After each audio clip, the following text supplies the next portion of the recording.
Bonjour,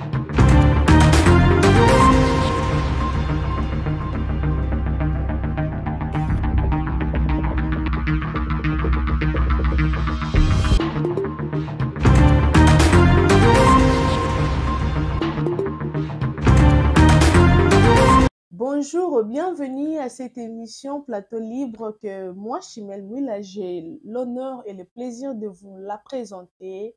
L'émission Plateau Libre que vous avez déjà eu l'habitude de suivre dans vos écrans, dans vos maisons, dans vos iPads, dans vos téléphones, sur la chaîne YouTube Télé Banda TV.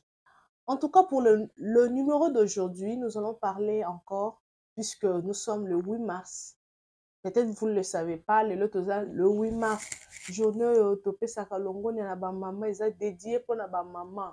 Ba maman, si ka bozali boy bake, boza basi à lokumu, basi à valeur, basi utile na société, parce que ils ont des mokolonabino. Voilà pourquoi organisation, le Nations Unies, dédié à journée oyo uniquement pour na ba maman, si ka bozali bomi beta tolo bolo bakina boza basi ya lokumu boza bato baza considéré na société boza bato bazalaki kaka tekala na kikuku na cuisine lelo mwasi aza moto ya kotelema akoki kosala face, elle peut faire face à un homme.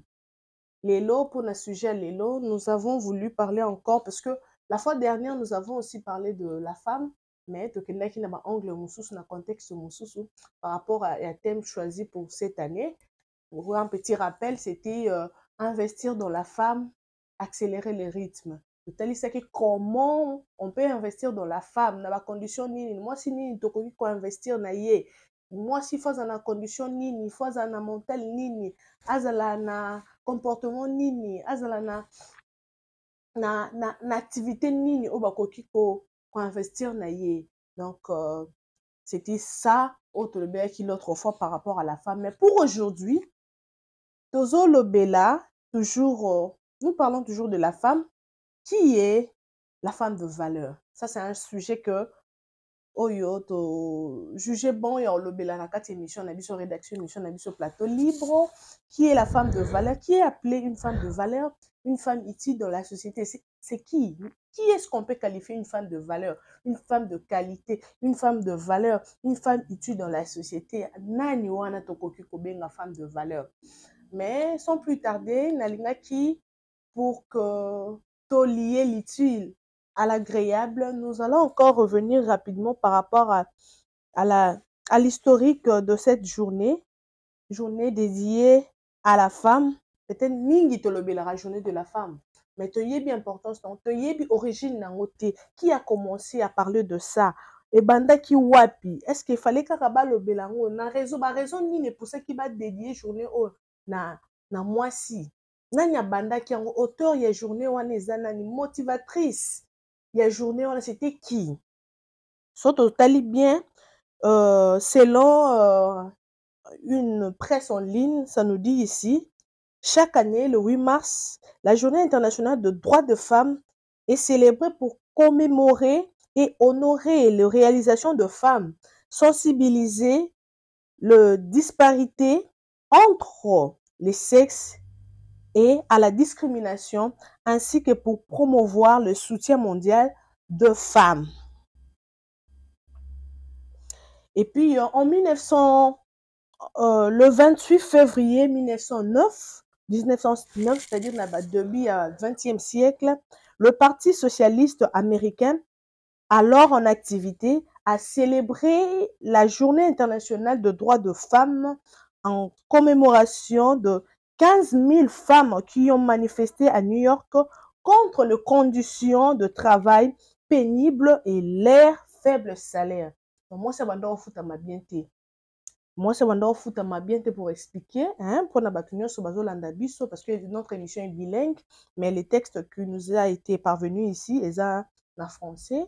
Pour nous permettre moi soit comprendre de quoi il s'agit. Journée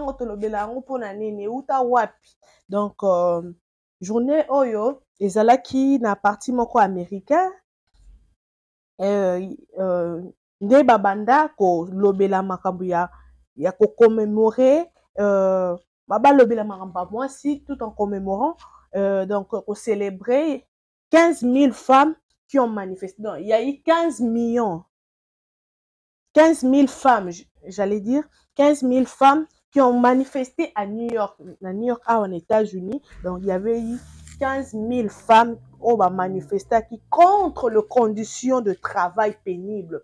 C'est-à-dire, bah, si ça va pénible, il n'y a pas si, il y a dur, mais ça va casser. Il y a qui ont manifesté contre ça, cela. Hein? Bah, travail minable, je veux dire. Donc, ça la zangatina. Donc, na sens wana. Et, bah, y a qui ko, manifestant qui lui sous pona, faible salaire na bango, bando futa bango qui est par rapport à Mibali. Voilà, na 1900, le 28 février 1909. Donc, bando futa ma bien te, bazala qui na ba condition bien te ya musala. Donc, rôle ya moi si vraiment, les ala qui vraiment, mon moi si yaza, différence ezalaki otalaki mwasi mobali faut bafuta ye boye mwasi faut bafuta ye boye mwasi faut asala mosala oyo mobali. Donc la femme elle était limitée, baposte na ye mosala na ye salaire na ye tout était limité. Donc là c'était en 1909. Maintenant en 1910 il y a eu une femme, une dame qui s'appelait Clara Zetkin, militante pour le droit de femmes et dirigeante du bureau de femmes Parti social-démocrate en Allemagne, a proposé l'idée d'une journée internationale de droits de femmes à l'échelle mondiale. Donc, moi, je suis combo, il y a Clara Zetkin. On le verra, journée de la femme, journée de la femme. Donc, moi, tapé ça idée wana en 1910. Donc, au début du XXe siècle, elle s'appelait Madame Clara, elle s'appelait Clara Zetkin. Zetkin a sa nationalité allemande, donc azala kiwana a pesaki idée ya ko célébrer journée oyo ya le 8 mars. L'idée journée, kaka journée, c'était une journée seulement pour célébrer la femme. Donc, et maintenant, le 19 mars 1911, cette première mobilisation a eu lieu avec la participation de plus d'1 million de personnes en Autriche, en Danemark et en Allemagne et en Suisse. Donc, Batebele, donc, célébrer qui journée pour la première fois. Cette première mobilisation a eu lieu le 19 mars 1911. Donc, une année après, l'idée, il y a Clara Zetkin. Donc, c'est mobilisé qui peut célébrer journée wana. Dans le pays ébélé, il y a eu plus d'1 million de personnes, à l'objet de personnes, c'est-à-dire qu'il y a peut-être qu'il y avait aussi des hommes qui avaient célébré cela, ou qui étaient aussi d'accord par rapport à ça. Donc, c'est manifesté qui. Il a fallu attendre 1975 pour que les Nations Unies réunissent et commencent à célébrer la Journée internationale de droits de femmes.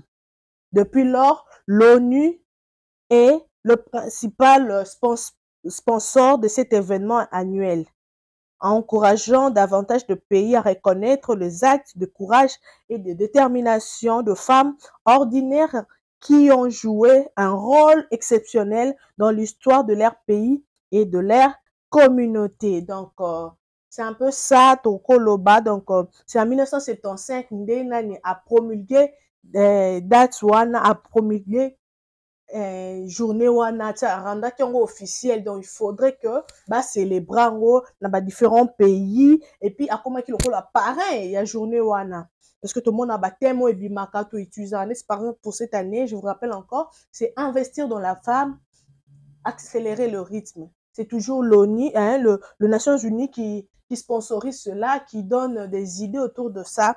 Et puis aussi il y a la sponsor, parrain de chaque année pour la journée de la femme. Donc, pour moi, bref historique, il y a journée de la femme, peut-être vous éviter, mais en ce qui concerne le symbole, quels sont les symboles et les couleurs de la journée internationale de droits de femmes? Pour nous, peut-être nous, les Africaines, les femmes africaines ou les femmes congolaises, on se dit quoi? La journée internationale pour la biso eza journée ya liputa. Alors que le symbole de cette journée de droits de femmes, ce n'est même pas le pan. Et ça, ma couleur. Il y a le couleur qui symbolise cette journée de femmes. Il y a de couleurs symboliques, au fait. Parmi ces couleurs symboliques, nous avons le violet, la couleur violet, vert et blanc. Par exemple, aujourd'hui, sur Bomona, ceux qui réalisateurs nanga au Bendangai, vous allez voir ça aujourd'hui. Nalati et lamba nanga koti ba mauve, moi ba vert, mon qui a donc juste pour lier l'utile à l'agréable. C'est ça même le rôle, le symbole plutôt de la journée internationale de femmes. Rien à voir avec le pan, parce que l'autre fois, on a eu à parler de ça. Le pan n'a rien à voir avec la journée internationale de la femme. Au cola tanopi pantalon. Comme on le voyait à Kinshasa à un moment donné, ce colati pantalon, bako lapidé, bambo, mabanga, mobali. Non, ce n'est pas ça. Rien à voir. Le pan n'a aucun. Donc, le concept du pan n'a rien à voir avec. N'a aucun rapport plutôt avec la journée internationale de droits de femmes. Donc, contrairement, il y a des couleurs spécifiques. Des beaux célébrations, Saint-Valentin, rouge, noir. Pour la journée de la femme aussi, il y a la couleur mauve, hein, violet, vert et la couleur blanche. C'est ça, les couleurs qui sont symboliques pour la journée de droits de femmes. Donc, c'est un peu ça. Ce que je pouvais dire par rapport à cette journée, par rapport à le bref historique de cette journée. Pour ceux qui ne savent pas, ouais, bien, gloire à Dieu, mais oh, bah, bien, te beau retenir vos mots à papier, babi, voyez, babi, botani, sabana, moi, si aïe, maman, journée, achète-moi le pan, je veux porter le pan. Non, expliquez-moi la journée de la femme et la kissinini, les aliputati. Donc, c'est un peu ça. Donc, maintenant, pour notre sujet d'aujourd'hui, comme je l'avais dit au sommaire, nous allons parler d'un sujet très important qui est, nous voulons savoir qui est appelée femme de valeur, femme utile, femme de qualité. Qui est appelée celle-là? C'est qui qu'on appelle femme de valeur, femme utile dans la société? C'est qui? Donc, avec ce sujet, nous allons le débattre. Solo la lisolo, il y a un sujet dans lobby tout au long de cette émission avec mon invité qui venait d'entrer déjà. Lui, on l'appelle Denzu Luzitu. Il est d'ailleurs le coordonnateur.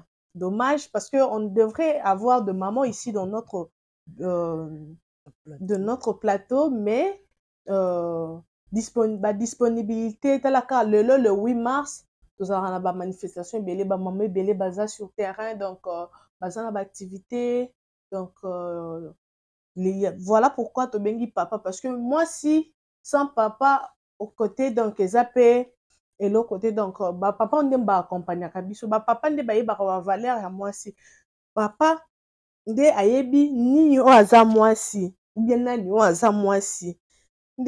Papa Denzu Luzitu, si notre réalisateur parle le même langage que moi, à Kofongola Biso.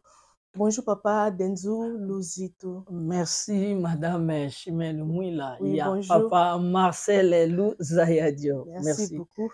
Ouais. Merci pour nous répondre à l'invitation à Biso. Naïbi que mingi voloba les journée ba maman isa on a bisoté donc ah non mon a inutile rien na plateau. Non, on a bien ici en tant que mobali, en tant que papa aux apena maman nandaku, mais au yebi du moins comment fonctionne la femme. Selon vous papa soto tozonga na sujet na biso, qui est appelée la femme de valeur? Moi je suis à l'okumo isa nani, moi je suis utile isa nani. Selon yo, papa Denzu Luzitu. Merci pour la parole et merci pour l'opportunité. Oyo nzamba sali grâce ici ce qui na zonga na plateau ensemble na yo moko. Il y a vraiment plateau libre ezo sala kitoko na ville donc bloka bofo ezala en tout cas bolemba te bo continuer na mais bato yo tout bazo landa yo ba s'abonner bo like kaka bokoma même ata OK vraiment et ça la rappelle bien. Vraiment merci na on a parole question na pona répondre ngo ezablo moni olobeli ba thème moko en plus ba point mo na carte vraiment qu'ils a apprécié qui a ndeti exemple opesi ya pantalon ya banini bon moni lelo na koloba boye modernisation eyeli biso na ba nécessité mais na kibunzambe fallait nde totia modernisation totiaka yango te pourquoi c'est-à-dire expliquer voilà vraiment que nayebi ke tokóma na point wana c'est-à-dire dans soki toloki topesa détail nango lelo tokenda église par exemple chaque dimanche tolataka propre chaque dimanche chaque semaine mpe tozwaka mbongo ndeti en États-Unis bafutaka mutu chaque semaine mais lelo so tozwi développement na biso ya banécessité ya nzoto oyo ndeti par exemple toloba elateli ekomi oyo tobengi fashion bino lelo bamama botika maputa bokoma ozokende neti na shop fo libumu ezala libanda makolo fo ezala libanda fe monana wana premièrement développement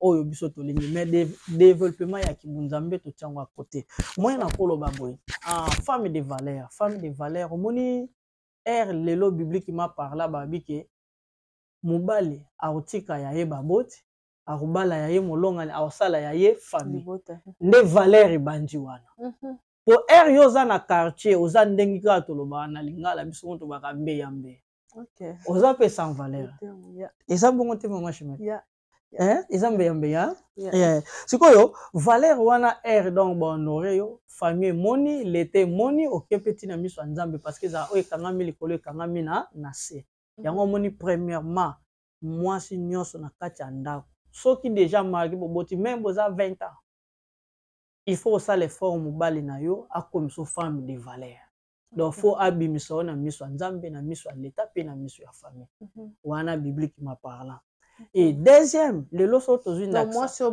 basukisaka na kuku mwasi oyo azalaka toujours na libanda sous l'ombre donc ye wana aza mwasi ya valeur te mais wana donc automatiquement aza na valeur te nakopesa exemple ngo nakopesa parce que avec détail nde yango esala bato bacomprendre lelo nga naza par exemple ndeti naza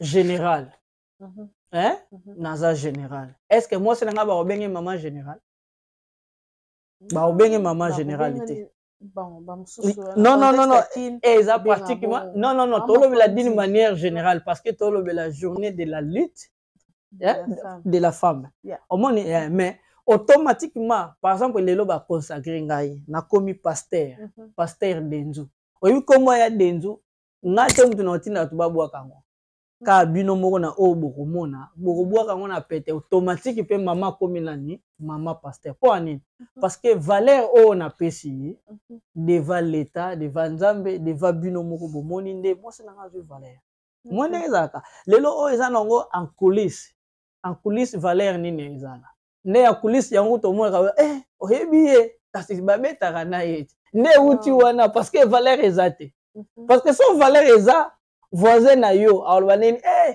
tipi wana nde moto abimaka na ye akoloba ngo te eza bongo te momashime omoni tokende na biso ya yango wana esengaki na meke mpe koexplike omoni olobaki eloko moko par rapport à modernisation il faut tomema modernisation na kibonzambe c'est-à-dire quoi quand tu veux parler de ça modernisation na kibonzambe omoni lelo c'est-à-dire que basœur ou bien maman bien frère on est sur le plan général bandongolata nesi lelo tokoma faire make-up auparavant c'était pas ça je sais pas ça obi otiango na kibonzambe lelo tokoma omona frère ou bien frère fashion alati pantalon moke bien sœur alati jupon crayon bakola libanda ya église on peut modernisation c'est make-up ebele basile consort aye kosambela nzambe tout ça tokoqualifie yango de modernisation mais na kibonzambe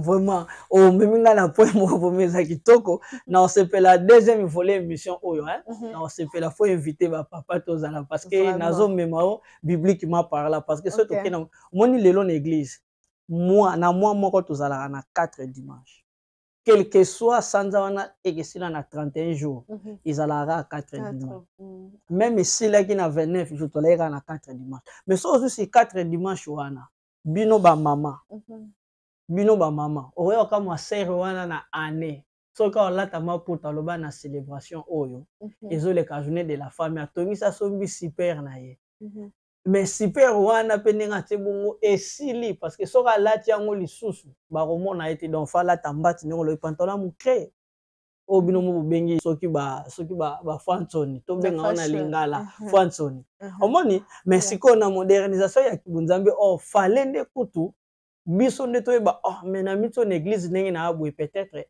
nga na yena salela na nzambe na modernisation ki naza protocole mo moderne donc faut to sala système mo soki muto aye donc faut to pesa ke déjà papier mouchoir à partir à porte ozomona donc par exemple wana eza modernisation ya kibunzambe mais biso siko to nini faut nazala na bobenga ngo so piercing ou bien blessing bongana ko koloba ngo tena benga blessing donc modernisation na biso biloko matoi misatu nayebi te ba mama na biso asali ba tresse omoni en tout cas na koloba boye douceur bino ba mama tolingami kozongisela bino ngo do boza na valeur makasi parce que ça bino nde biso ba papa ma plein oui bien mais bilo mususu mpe vraiment donc tolobela en public ma parla que moi sina yo tala azana bilo matoi soki ba blessing na bino awa azana wana lilem azana wana mbebu azana wana zolo bilo matoi eza 7 parce que moment oyo yo na pena bovandi parce que yo moko sikoyo par exemple que liboko na yo et tout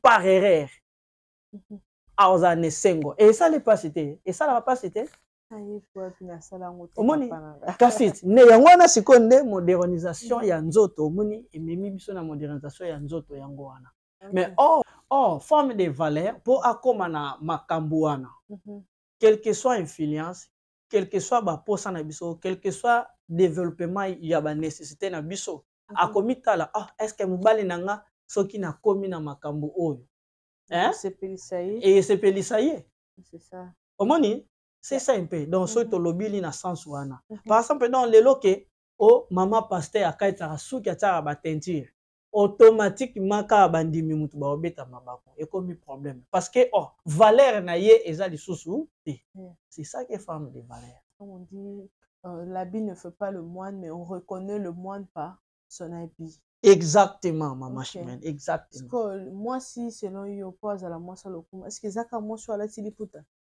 Non, et ça tout le monde en a bavon na biso na baki on parle de ça parce que tout ça bakinois bien que à taper on a ba journée il y a le 8 mars donc comme au monde un peu trop au monde moi si à la tiliputa tongili puta ye ake ko festoyer na ba musique na ye ake ko sala ba fête.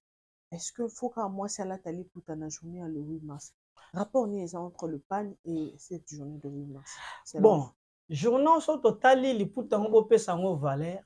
Bolati maputa ngo kitoko. Oui bino ba mama maputa bongisa bino makasi. Eza na ba image mo to illustrer même eza ba photo. Totala bakangi basuki ya maboko, basuki ya banyata bakala. Ata so ba balio tout na ba papa na biso ba pesa biso ba photo ya mabala ko banda 1970 70 jusqu'à ba 86 ba 80 au mona différence ezala que soki bazuli biso ya 1990 jusqu'au présent au mona différence ezala makasi mais eza na ba image otozo ko illustrer wana ya ko balaye ya au mona différence eza ya makasi donc par rapport à ça que lelo bino ba mama biso na ba papa na ndao photo pesa abino valeur malgré biso pe ba papa mbilenga ezanga na ngote mais na yebike na engagement nanga il faut na respecter ono nga moko na ndako bato libanda ba respecter moni donc femme de valeur ezana on l'écoute te comme on dit que ndenge moko tu ko loba wana so mona lelo so ko tali to ba image wana lakini omona mwasi aye alati limwa liputa moko alati yango lokola mazili ebi mazili liputa mama ya biso Biabe en tout cas de salutations à notre maman Biabe ya Cléopâtre alati bongo akangi bongo neti kaka liputa ekoya kaka moi alati liputa mais ekosuka nango quelque part baolofongola na ya bango yango facilement abundi ake kuna asombi nini donc ekoma lokola jour ngoni du genre tozulaka le 8 mars concept chinois ouais biso concept congolais par rapport à la journée le 8 mars ezala nonga neti ba Saint-Valentin neti comment on dit ba journée ya bonne année donc n'est pas chéri X asombeli liputa okuna asombi kabelo okuna asombi lipapa po arokende mona kuna kebi malamu bali musu donc comme le quoi journée moko ya ba délire po to monaka ba désastre c'est pas ça ka to monaka il y aura des images où on va illustrer notre réalisateur va mettre ça. Au roman, moi c'est alati liputa alati bilamba mobimani c'est kizobazoba kuna papi kuna Jean kuna Paul kuna nini mais abimi après ekobimana na Mathieu, tu vois. Et après liputa ngo alati liputa ka parce que sa journée basi balati maputa et puis na suka nango ba olongolengo facilement.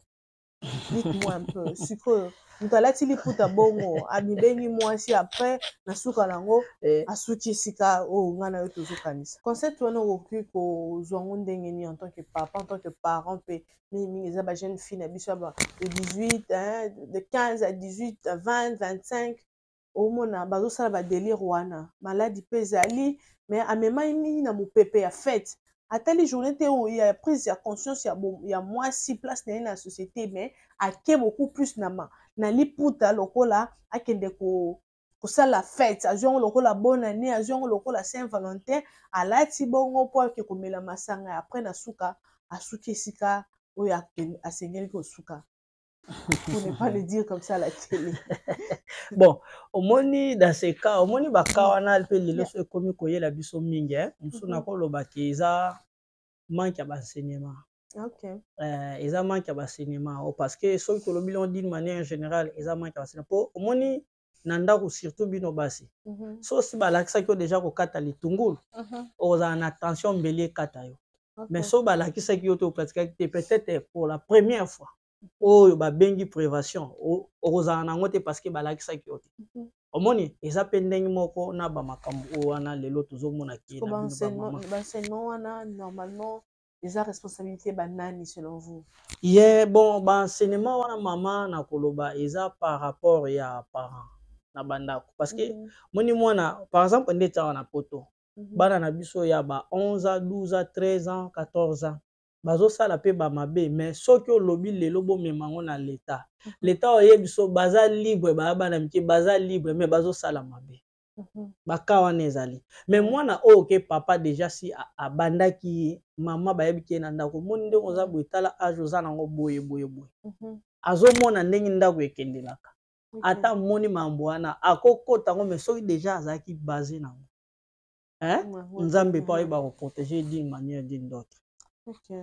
Parce que moni président Mobutu ex-président ya République du Zaïre oyo lelo tozobenga mon pays République démocratique du Congo nalinga yango mingi lelo ere na ata na baréseaux sociaux naomona bamama bazoboma bango ya bout portant alali mama akufi ke mwana azolela na se nga nakoka te nga nakoka choc te yango mpo moni ngai ya denzo bato babenga papa social naza na mabe na nga mais nakoka choc te surtout na bino bamama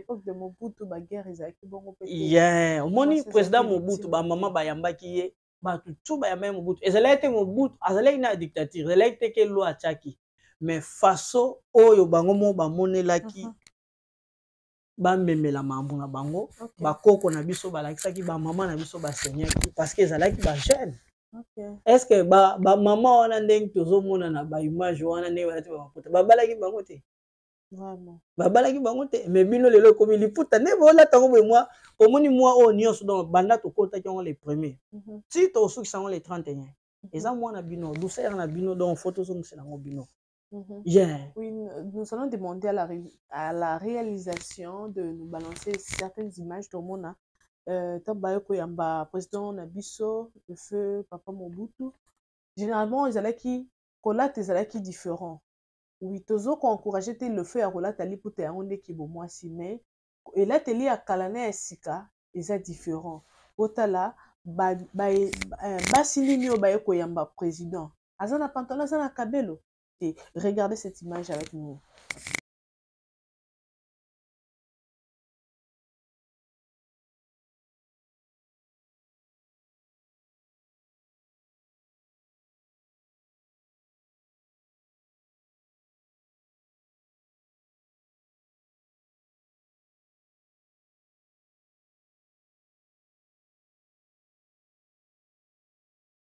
Et voici, nous sommes de retour sur ce plateau. Bonjour, l'anda ba image oyo ya y a temps, il y a Mobutu, la période à Mobutu, comment est-ce que nos mamans s'habillaient. Le but est que l'hypothèse est moi si, l'hypothèse est symbole, il y a moi si, mais du moins on reconnaît le moine par son habit. Parce que l'habit ne fait pas le moine, mais du moins, il faut reconnaître Mutu. Mutu, il y a malamu na liputa na ye. Na façon na ye à kolatela. Ba maman la biso, bien ba jeune fille à lelo, il s'habille comment? Même na kati na l'église, même na musala, même partout. Moi si elles a respecté d'autres moi si elles a sous la valeur parce qu'auparavant les hommes disaient pas mon d'autres moi si il faut ça la stratégie à matabanzete qu'on saurait utiliser ba miroir mais aujourd'hui ce n'est plus le cas moi on va leur tambo la journée mobimba à sangisi ba partie nyonso d'autres moi si mais na différentes places akie kuna pa mimi kuna moni likolo kuna moni na se kuna moni boye kuna asangisi mutu na fait une journée pena kangisi mutu mobimba parce que amoni ebele eza susu na tina te mwasi apesaka susu mobali goût na ye te ya kodésire te parce que amoni déjà fala mona parce que mobali na mobali aza na sensibilité na ye susu ye mpona ye so amoni kaka partie moko boye mpona ye c'est tout amoni déjà mwasi maintenant quand vous faites ça vous faites allusion à quoi donc ba image oyo je pense que c'est pesi bino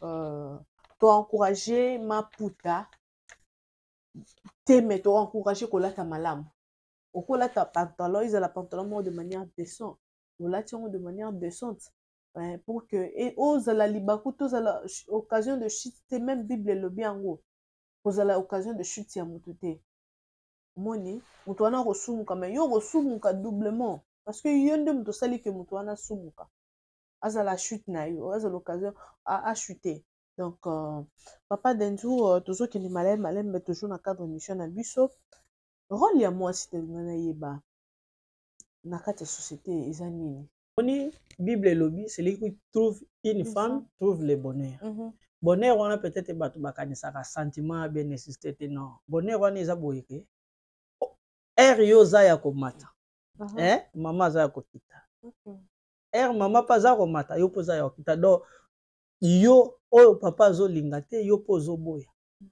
ekomela yo nde yango wana omoni lelo nakoloba rôle ya mwasi na société eza na badetail ebele nayebi ke bato baolanda émission peut-être bakoyo donc basala commentaire bien bajuge yango d'une manière positive ya omoni donc rôle ya mwasi na société mwasi aza na rôle ya monene parce que lelo mama soki anéglige ndako bana mpe batengami moi lelo société soki ebebi toloba modernisation mama amoni moningani ndenge basali pai na bango ye mpe akangami kaka aye nango mpe nga mpe ya denzu biso mpe kaka tosala ndenge baninga basaki donc akomi koinvie baninga me yo oyebi te stati ya ndako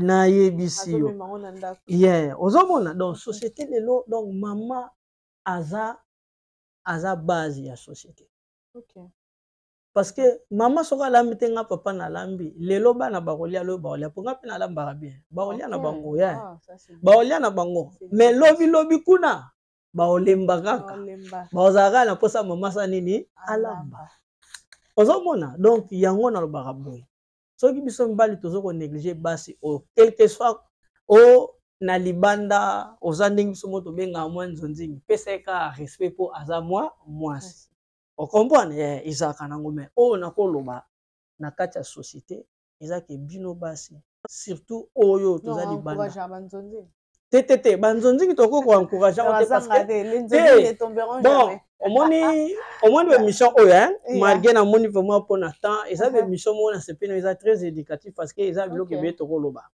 parce que société so ezokufa omoni eza bongo donc tokoki donc koappuye nzonzingi te omoni bapapa baboti biso na bamama mibale misato mine tokolanda baexemple wana te yango moni bapreparaki biso te nakopesa exemple moko parce que tolobela société ere bozwaka mokumba me mokumba pendant 9 mois biso bapapa tozoluka tozotala boketi boye kobota oyebi temps wana nyonso so ezalaki nzambe te ke biso bapapa kaka tomona yango nde passe donc nde linga ozalaka mwasi soki aboti ne lelo lobi atiki ne ye ozwi no mosusu parce que nzambe ndenge abatelaka bino eza facilité eza ya jeune moko nayoka ya miziki na ye ayembi bayeboza na bamama bobatela bango malamu po mama aza richesse mpe bonheur na ntango ya pasi to mpe bazalu ya mokili bino bayebozanga bamama nde tolelaka boye si mama etela mpo na nini boye si mama etela nga mawa ye mawa na motema ye na ntango ya pasi to mpe bazalu ya mokili biso baye tozanga bamama nde tolelaka boye. Vraiment un grand merci à frère wana na félicitations papa, vous avez bien chanté. Soki na yembi nzembo wana na yebi ke bato bakoloba na yembi yango na plateau parce que nzembo wana eza na émotion moko na regretta makasi jeune wana définir maman donc jeune wana tozani même kombo ngape kombo ezaka zéro yepe zéro. Mais erno kanzembo wana na yoka ngo boye epa ya muninga mo boye abi longola nzembo na bi otika ngo na landi texte wana na bi mes frères oyo erreur nini asali fallait ateka ndembo oyo ou bien ba parolier na bango ba tekela ngo soit ba Matou Samuel soit ba frère mususu wana parce que eza na message moko ya mga eza très profond mais de fait que bango babinaka nzembo wana na yebisi yo eza même na ba serviteur o bayoka ngo parce que texte nango ndenge eza vraiment bongo so mutabia te eza bo ya contredire ngo a mutema be parce que apesi bino ba mama valeur donc profond moni donc yango bino ba mama bozo mériter douceur na donc faut te ba honneur na biso donc honneur na bino obligatoire à 100%. Vraiment mais maputa bo continuer ko lata ngo bo lata ngo ka te na ba cérémonie ya boke bobwaki omoni même ata ba robe na bino kala to mona ki ba mama ba bazin obi bo lata maputa bokangi ba foulard wana lati lipapa bi lati ba mapapa na bino wana lelo bokomaka ba mama ba talon esaka bino kitoko et ça ka bino très bien wana na yebiso mama chimé vraiment on a raison nzembo na kanisi mingi vraiment na kanisi maman maman nyonso ya monde maman basouffrant mingi mpona bana bango. Là je pense à ma grand-mère oyo asala mingi mpona ngai en tout cas au moins je la considérais comme étant ma maman parce que nakoli pa na ye elle a beaucoup fait en tout cas et big up aussi à tout le moment du monde oyo balemba bana bango te malgré babuzo ba papa. Elles sont toujours là pour entretenir bana, pour éduquer bana, pour kokolisa bana. Mosusu azoteka biloko ya mikie, mosusu azoteka mwa pondu, azoteka mwa matembele pona nini akolisa bana. Allez-y, tu allais dire. Bon, eloko suka na kolobaka pona mwa ya bino ba mama. Moni lelo biso ba papa ezaka boy. Bino ba mama soko tili papa biloko na sani. Soki biso ba papa to moni kabelo ebimi na biloko pa na bino ezalaka normal ezalaka normal mais nini esalaka ke omoni papa na suki ekreaka ba problème wana ekomi sujet te sujet te ezaka estimation mo parce que eloko wana olobi oui parce que eza lisolo nous sommes en famille toi en tant que père de foyer moi aussi en tant que mère de foyer donc pour débattre non ça arrive papa nanga ça arrive aussi hein bon on est comme sur sujet vraiment na osepela mingi na o nyonso balandi biso ezaka ya dendu te fois les kan émission au plateau libre donc plateau libre na moni bato ebele bazoleka na moni osala ba émission no penez éducatif il y a vraiment que na moni jeunesse apporte land et bakisami lisusu mais de plus en plus pe na moni pena bentelo comme toi-même aussi donc je pense que continuer na musala na yo ozo sala ngo professionnel depuis bamboka bao bayebi te peut-être bakomonora na TV na télé banda ezaka chaîne YouTube te ezaka télévision mon bien professionnel mona ba star ebele baleka na Portland bayaka awa basaper tomonaka toujours na télé banda. Donc, vraiment, ouais, vraiment, maman Chimène.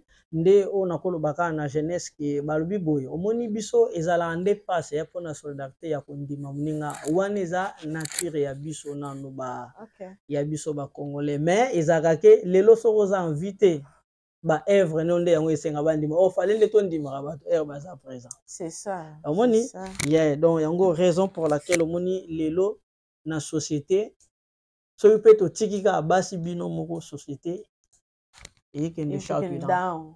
Yeah. Amoni is okay chaque down. Lelo na oyebiso elo moko na sepila na États-Unis. OK. Ba meilleur photographe na mboka États-Unis eza bino ba mameza bana basi. Comment ça? Ba photographe. Expliquez, oui. Ouais, lelo ah oui, ba photographe professionnel. Professionnel. Okay. Lelo nena kendara ba actif. Omoni lelo nzamba sali grâce lelo na koti na cette communauté. Oui, rejeter là pendant que zolo ba rejeter la biso déjà ba image. Ba image ezali ya ba cérémonie na oyo télé bande sali ndengo sengi eza wana. Na kena ba cérémonie mingi na kei. Omona bana basi. Ndi baza ba reporter pe baza respecté. Oyebi pourquoi awa na lo États-Unis ndenga na komi na 50 te 55 te moyena sala na cabinet mo ya leteta ke photographe ezate. Eza lo na bango. Mais moi na mwasi ya 35 ans ba ozoi. Parce que ba évidemment pas kende na mabe. Eza nango facile pe difficile mais ba tiaka bino nanu na place na bino. Omoni? OK. Yeah, wana eza facteur moko oya liboso na profitaki na wana na mboko na monaki. Mais biso so mwana mwasi na ranger wana maman sere oyo pena ye kitoko boya ndimine gaza photographe. Ba memi e na critique. Donc wana ekomi critique moko boye négatif. Et pourtant nini photographie eza ko mobimba. Eza presque mobimba. Omoni? Donc société mama aza na société. Ngai awa tovandaki na bana basi na komaki lokola ba roommate. Mais so na koti na cuisine na ke na toilette so na bimi obligatoire il faut baya ko féliciter nga. O bango nde baza ko mona to lo bango na TVT ba yebi. Yeah, parce que eloko était lokola par exemple cuisine na toilette. Ezelo ko ba bongisa chaque jour. Na poto a omona Maman yozu musala ya tongo fo kenda 5h zonga 16h. Na papa na zui ya 18h ti lobi na tongo. Siko yo ke 5h wana. Ndeti poubelle. Donc il faut nazela mama ya ti 17h wana pa ya obwaka poubelle. Donc poubelle na pote te so papa. Eza émission mo soko obongisa ngo ezala bien. To parler est-ce que biso ba papa to edara pe ba maman ou pas principalement na poto hein. Ça allait être aussi ma question, est-ce que ma papa a aidé ka maman na sala exactement. Bien le baka non il faut lamba parce que tout le monde a ka jour ba papa mususu non non papa maman tika nga mo lamba fufu yo lamba bilo na lamba fufu bien na lamba loso. Est-ce que peut arrivera pas lamba au servir moi si na yo pe parce que le concept na biso africain on se dit quoi moi si des fois lamba mobali ya ko lamba te moi mobali faut pas servir est-ce que ça vraiment bon bon les loso totali biso tozala ko kola ya kiki na ndako ba yaya so mama olamba te soki yaya mutazo lamba mama za pembeni soki na moni erreur makasi aogangile te azo corriger omona batie biloko kuna tozaki na ba spécial sani o ezaka ya papa sani wana ata kuto wana mia mo gaya ningi nini oti bo te wapi osimoto bike o eza ya maître parce que so simi oluki makambo na bike toni bondonga lingaka fufu c'est que maman Nadège abongisila sani na ye ndengi maman Chimène Mwila abongisila pe papa Marcel Lou Zayadio. Bon et ça arrive à kangai ya kolamba na beti tolote na lamba kana yebi vraiment kolamba mais bana madame nanga aya ça maman au servir bana ya oui nga suivant son alambi na ndako bana bazala nesengo mais bana madame aya na compana te na koma na bulembo moko vraiment donc soki na aider na kolamba en tout cas c'est que peut-être Donc, on a CP na sala mais volontairement pena et comme la moi kaka parce que il pas un système so ala mela batina ba bol ne wana o mona pona 2 jours 3 jours bon bana na biso pe apoto ba ki pa su bilo na biso te au moins c'est ça. C'est ça aussi. Et oui, j'allais ajouter mais bon, généralement ça ba couple mingi ya biso na biso ba congolais ba noir. Mais tout le monde a besoin de mon bal ou bien ba mindele couple mindele disons ceux qui aïe à l'ambi mona mobali pa ko lamba moi eza nango te que non obligation que yo ndeka faut lamba donc eza ba biloko musu to kolobela on a ba sujet donc plateau libre eza voilà pourquoi on l'appelle on a intitulé cette émission plateau libre parce que on peut parler de tous les sujets du monde tous les sujets qui tournent autour de la société il y a biso, il y a la communauté na biso, en tout cas, fait de société nyonso, pourquoi pas la politique. D'ailleurs, le premier numéro, c'était par rapport à la politique et comme ça. Je pense que nous sommes déjà presque à la fin, Papa Denzu. Mot de la fin par rapport à cette émission, par rapport à ce numéro.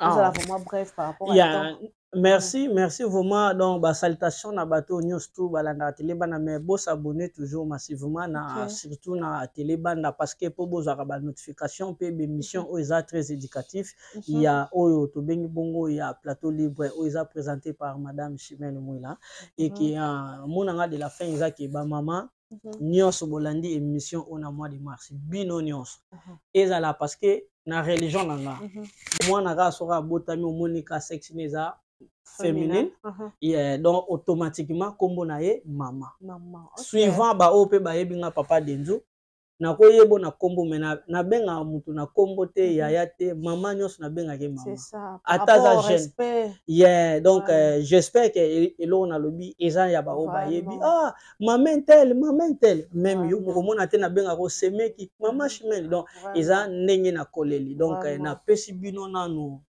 honneur na bino pona mwana bino malgré na tindeli bino eloko te ya kokauka mais na tindeli bino ya kitoko eleki ke donc bozwa vraiment opportunité oyo ya mois de mars ya bino nzamba bombi totala kaka année ezalaka 365 jours 366 mais to lekango ke bapesi bino kaka kio le 8 mars sera ke honneur na bino topesa yango kaka bino kaka na mois de mars nous make sense donc à chaque moment à tout le temps que photo pesa bino honneur donc douce na bino bozwa kango oeza na ka célébration moko bosalaka mais honneur na bino photo pesa bino chaque jour yango nde o nakoloba kiza dernier monanga pona bino ba mama pour émission lelo. Vraiment, en tout cas, merci beaucoup, Papa Denzulu Zitu, pour le passage dans la 4 émission à Bisso. Je crois que c'est pour la première fois dans l'émission avec un plateau libre. En tout cas, je pense que on attend les sous-sous, bien, on relève les sous-sous, même à la prochaine ou après. En tout cas, plateau libre, on a pour papa, ils ont pour maman, surtout maman, tozana. Moi de la femme au sala activité moko quelqu'un yakaba yokayo yakaba monayo yakola qui sont présentés ba produit na yo yaka au sala publicité na so on a besoin de publicité aux a moi petite et moyenne entreprise au créa en États-Unis en tout cas n'hésitez pas venez le maman pourquoi pas le papa aussi bisogno surtout se soutenir les uns eux les autres boya là que ça va produire na bino to la bino ba pub il y a bien et en plus par rapport à passage na nini toza tozo la bino bo le kana plateau libre mission izawana bino vous êtes libre de tout parler de tout expliquer de tout exposer par rapport à l'activité na bino déjà là pour moi je dirais que nous sommes déjà à la fin de cette émission que j'avais l'honneur et le plaisir de la présenter en l'honneur de la femme parce que on célèbre la femme, on célèbre le droit de femme. Donc, maman nyonso ici kozananda ko ici kobeleni. En tout cas, yeba que oza mwasi lokumu. Nzamba yebi yo. Voilà pourquoi ça la ki yo mwasi. Nzamba kela ki yo. Dieu créa la femme. Donc, nzamba kela yo. Nzamba yebi yo. On se sous-estime partout tu y es. Il faut toujours mutu. Il faut la tête haute obimisaka mutu parce que oza mwasi ya lokumu oza mwasi utile na société parce que yo pesaka vie parce que yo nde mutu pesaka éducation yo nde encadraka mwana, yo nde encadraka ba papa. Donc sans moi si société ekozala te, sans moi si on ne parlera pas de la vie ne toza boye. Parce que ngana yo na papa denji nde toza awa, c'est grâce à moi si nde tobima boye. Donc moi si azana ba potentialité belé o bato belé ba ignoraka o mibale belé ba ignoraka. Donc so tali kaka mystère, moi si ndenga botaka mwana azuizemi avandi na mutu mobima na kati nzoto pendant 9 jours te mais 9 mois azotambola na ye, azolala na ye, azolia na ye, azosokola na ye ti abimaka na mokili abimisa mwana. C'est tout un mystère en tout cas. Longonya na biso ba maman nzamba za na biso esika bozwami. En tout cas c'est déjà la fin. Na sepeli ko partager moment o ya esengo na bino ya le 8 mars. Bozala malamu, bozala ba mama ya lokumba, mama ya exemple, bozala ba exemplaire na ba foyer na bino, pas basi et pas mibali na bino, allais-je dire, et pas ya bana na bino, bozala ba modèle, mwana na yo mobali un jour abala mwana, mwasi aloba mwasi wana za lokola maman nanga, zala modèle pona mwana bokilo na yo, mwana kozwa dans l'avenir. Zala pe modèle aussi pour na mwana na yo ya mwasi na zala na lenge na mobali na ngai lokola mama na ngai ndo sala papa na ngai ekozala eloko ya malamu pona biso. En tout cas na tikibino, en tout cas bonne suite de programme sur Télé Banda TV. N'oubliez pas d'abonner, aimer, bon encourager biso, bon aimer émission, bon liker dans le bon le baté que émission est ma belle. Ne me dis pas que cette émission et l'équipe ezamabe bon œuvre humaine nyo sozara na imperfection.